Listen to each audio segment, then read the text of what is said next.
Hello everyone and welcome back to Prodigal Overland. My name's Brad. If you're new here, welcome.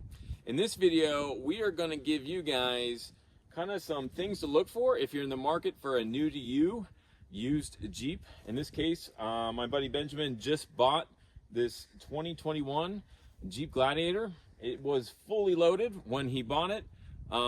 This is a $65,000 vehicle that he picked up for under $40,000 with aftermarket extras. So what did we do to kind of find this Jeep, and what were things we looked for to kind of give an indication, was this used off-road, and did he need to worry about potential damage that previous owners had done?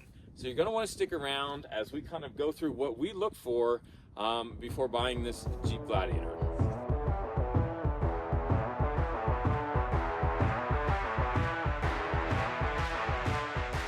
Okay, so when I'm looking for used vehicle, I tend to use CarGuru.com. That's got everything. We also looked on Carvana and CarMax, and actually CarMax is where we found this Gladiator. What I've noticed about CarMax and Carvana is they typically price their vehicles like at same thresholds regardless of aftermarket parts and whatnot. So sometimes you can pick up a deal there. It seems like they're looking at mileage and trim level only when establishing price, so just keep that in mind. So anyway, this Jeep came with some nice extras. We've got a Warn winch, we've got some really nice off-road lights, pod lights here, and then we've got rigid ditch lights as well. And all of that I could tell was there before we even like had this thing shipped and looked at in purpose. This has also got the steel bumper, which again CarMax wouldn't have realized what that cost. It's got an aftermarket bull bar, and then it actually has powered rock rails that are currently not working very well. But just from online, I could see that this Jeep had a lot of extras added to it, which was great for Benjamin. There's probably about $3,000 to $4,000 of extras added to this Gladiator. Another thing I checked on when I was looking online was I pulled the VINs for each vehicle I was looking at, and actually pulled out the window sticker online, which you can do, which is super nice to do. You can immediately see what options it has, what extras. And this Jeep Gladiator Rubicon, which another interesting tell here is that they've actually stripped off the Rubicon badging. So they either were going for a super clean look, or perhaps this had a goofy name at some point and CarMax ripped it off. I don't know, but you can see that actually the Rubicon badging has been removed. But when I pulled out the window sticker, we were looking at like two different Gladiators, and I could immediately tell that this one had much more options and was more fully loaded than one that was maybe just a little bit less. So that's another thing I recommend doing. It's super easy to do. Pull the VIN, look at the window sticker, and you can tell what you're getting there as far as original options. Okay, so we've got lots of off-road extras, which is a great thing. One of my cues originally when I saw this online was, although it had a lot of off-roady extras, it still had stock wheels and stock tires, and I could tell from the pictures it wasn't lifted. So that was one of my first cues that this was probably a Jeep that someone bought that wanted it to look pretty and wanted to get the looks just driving around town, a true mall crawler, so to speak. But if you've ever wheeled in a Gladiator, or if you plan to, like, a lift is usually like one of the very first things you're going to do over a light setup, or even the winch. So that was one of my very first cues when I saw this. I immediately thought, this is not a guy that took this off-road. Okay, so let's say you're at the lot now. What are you looking for? When I mentioned the wheels, if you've used this off-road, both out west or even on the East Coast, I'm looking at the rims. I'm trying to see, do I see any scuff marks or anything like that? These wheels are super clean and they're original. Not that a dealer couldn't have like just swapped out wheels if things were horrible, but these are all just kind of giving us a hint. Also, you can look at the sidewalls of the tire. You can look at the actual tread of the tire to see if there's any chipping or cuts along the sidewall, which again, if you see in that, would be an indication it's seen some off-road time. And this truck didn't have any of that. Okay, another thing I looked at after the wheels was actually to get down under the vehicle and kind of get under it and see what you're seeing. So areas to look for: front and rear differential on the very bottom of the truck. Down here, you'll easily see they hang low, so they're low points. Look for scrapes and scuffs on that. Also, your lower control arm mounts, you want to check them out. This is such a long vehicle, especially for this not being lifted. If this was out on anything other than like a forest road, if it did any kind of rock crawling, you're going to see those lower control arms and the lower control arm mounts are all kind of beat up. I can tell you this from experience. On our first Gladiator, we didn't lift it. We took it off-road.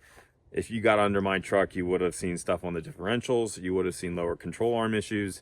And you would have also seen exhaust stuff. So get up under there. Another thing to really look at on these is these rear kind of little rock rails. So the Gladiators have kind of this truck bed rock rail. So I got up under here and looked to see if there was any kind of scuffs or damage, because again, if it's done any true rock crawling, this is an area that tends to really hang low and get hit, which is why they're there.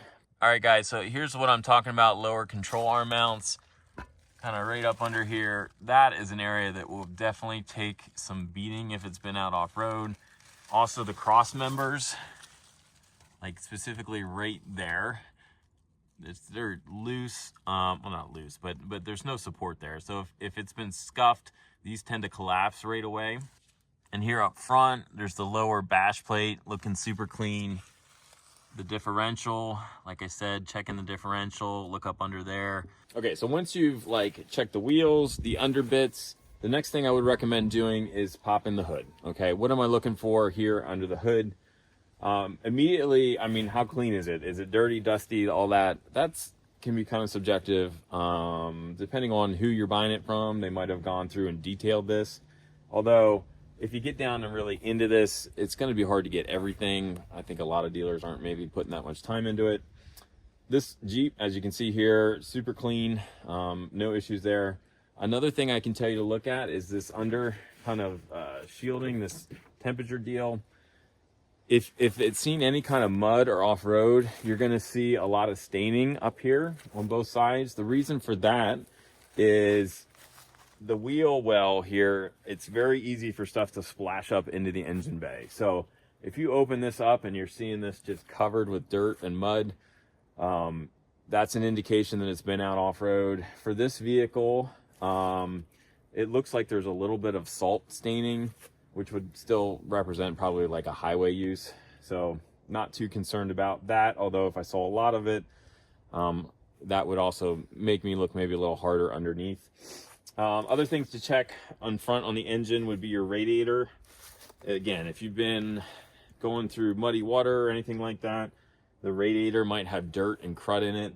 Not that it couldn't be washed out, but these would all give me clues. Like if I'm seeing the same kind of thing, radiator super clean here.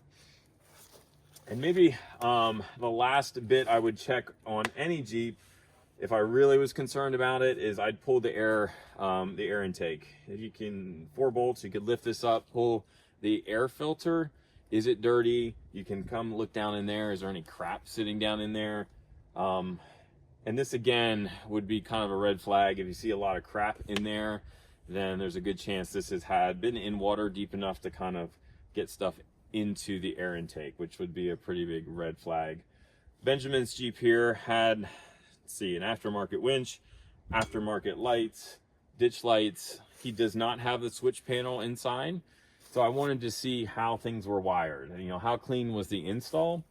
And either this guy did just a beautiful job on the install, or probably more likely he paid to have this stuff put on, because everything is run just super clean. You can come on in here, Benjamin. The wires, I mean, they're neatly zip tied back. They're running across the back of the engine bay. So after you check kind of the wiring in the engine bay, you can come on in and how did they do mounting their switches. So again, we've got a very clean install on his stuff. We got a nice toggle here. So again, this guy either really knew how to install stuff or he had it professionally done. Obviously, once you've done kind of your look around the outside, you're looking inside at just how is the general interior, how are the seats, do they look all tore up? Another tip here, as far as gear, these mesh, I don't know, carryalls, they're in the doors in the back. Those things stretch out incredibly easy. So if there was a lot of gear stuck in them, they would be all saggy. Not that that's a bad thing, but again, here, like, none of this is touched. Another thing to do is look up under the seats. How clean are things under here? I can tell you in my Jeep, this is where my off-road recovery gear goes. So mine's gonna be kind of really trashy and dirty down here. So all of this to me adds up to a guy that had money and wanted a really pretty Jeep and really like kitted out, but never used it off-road. Another thing to check with this is how easy does it slip in and out of 4 low. That is a huge indication. So if you know when these things are brand new, they don't exactly like want to go into 4 low super easy. It's kind of stiff. So I did shift this into 4 low before we had gotten it, and it went, but it was clear that it took a lot of effort to get in and out. Whereas the more it's been used out off-road and all that, it just kind of like wears in a little bit easier and is super easy to get in and out. So that would be another thing to look at, is like, how easy is this shifting in and out? So what is the history of this vehicle specifically? So the first owner had this for about 6 months. So if I had to guess, brand new Jeep, this was a guy that picked up a 2021. The first owner probably thought it'd be super cool to have a Jeep Gladiator, and then drove it for a little while and realized, you know what, this really isn't a great truck if I'm just gonna drive around on the highway. So I think he probably traded in and got something else. I think it was probably the second owner that did all the aftermarket upgrades, because that guy held on to it longer. Probably already got a discounted off that sticker price. So he got a little bit of a deal on a pretty brand new truck, and then did all of this to it. He also apparently never took it out off-road to any length, but wanted a really pretty clean Jeep, which is great for Benjamin. So 2 owners, but kind of that complete story. And I don't know for sure, but just guessing, this was a mall crawler. Guys, that's all I have on this. Let me know in the comments what other things you would check. What did I miss? Yeah, I hope this video was helpful. Thanks so much for watching, and we will see you guys again real soon.